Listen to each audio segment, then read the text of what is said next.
आज का जो आपका टॉपिक है वो है जीरो ऑर्डर रिएक्शन। मैं आपके पास स्क्रीन शेयर करती हूँ। जीरो ऑर्डर रिएक्शन में जो रेट ऑफ रिएक्शन है वो इंडिपेंडेंट रहती है आपके पास रिएक्टेंट कंसंट्रेशन पे। Rate is independent of reactant concentration. इसका मीनिंग क्या हुआ? Rate of reaction is same at all concentrations and hence constant during a reaction। तो हम कंसीडर करते हैं एक रिएक्शन जीरो ऑर्डर के लिए A गिव टू प्रोडक्ट। तो इसकी इनिशियल कंसंट्रेशन क्या होगी आपके पास? इंडिपेंडेंट है तो हमारे पास A जीरो कर सकते हो आप, वैसे A minus x at any time पे और इसकी हो जाएगी x। तो dx बाई dt किसके इंडिपेंडेंट बताया मैंने आपके पास? कंसंट्रेशन के इंडिपेंडेंट है। तो a की पावर क्या हो जाएगी यहाँ पे? जीरो। तो dx बाई dt किसके इक्वल हो गया? k के इक्वल।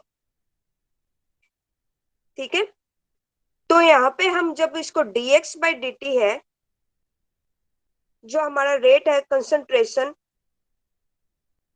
माइनस का da by dt equal to k। तो हमारे इस इक्वेशन को रीअरेंज करेंगे तो हमारे पास क्या इक्वेशन आ जाएगी? माइनस का da equal to k dt plus I है कांस्टेंट ऑफ इंटीग्रेशन। जब आप इसका इंटीग्रेशन करोगे तो आई क्या है? Constant of integration. तो ये इंटीग्रेशन करने के बाद इसमें वैल्यू क्या आई आपके पास? कंडीशन पुट करनी है आपको, t की वैल्यू जीरो और a की वैल्यू a नॉट।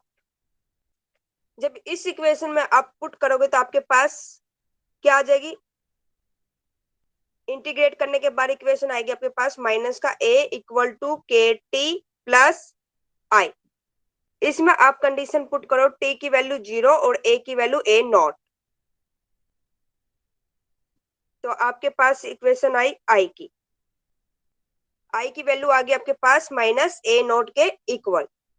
तो ये वैल्यू आप इसमें पुट कर दोगे आई की जगह, तो आपके पास इक्वेशन क्या आ जाएगी?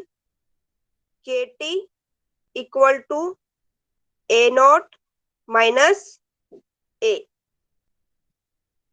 के equal to one by T A naught minus A. तो रेट कांस्टेंट को कैलकुलेट करने के लिए हमें कंसंट्रेशन नॉन होनी चाहिए एट एनी टाइम पे टी पे और इनसे कंसंट्रेशन ए नॉट की। ठीक है, ये समझ में आया आपको? यस इसके मैम। बाद है ओके इसके बाद है characteristics of zero order reaction. Zero order reaction के लिए इक्वेशन क्या आई थी हमारे पास? ए इक्वल टू माइनस का के टी प्लस ए नॉट। अभी हमने फाइंड आउट करी थी ये इक्वेशन की K T equal to A naught minus क्या थी इक्वेशन आपके पास? ए नॉट माइनस ए। ठीक है, तो इसको हमने रीअरेंज किया है। ए को हम ले गए हैं लेफ्ट हैंड साइड और के टी को हम ले गए हैं राइट हैंड साइड। तो ये इक्वेशन हमारे पास आ जाएगी। तो हमने प्लॉट किया है ग्राफ किस किस के बीच में? कंसंट्रेशन ए के बीच में और टाइम के बीच में। तो क्या हो रहा है आपके पास? स्लोप डिक्रीज हो रहा है, तो ये डिक्रीज। इसमें जो स्लोप है वो आपके पास क्या है? माइनस का के, इंटरसेप्ट क्या है? A naught. ठीक है, इक्वेशन है y equal to M X plus C, straight line equation. फिर आती है आपके पास इसका हाफ लाइफ पीरियड। आपके पास इक्वेशन क्या थी, K equal to 1/t A naught minus A.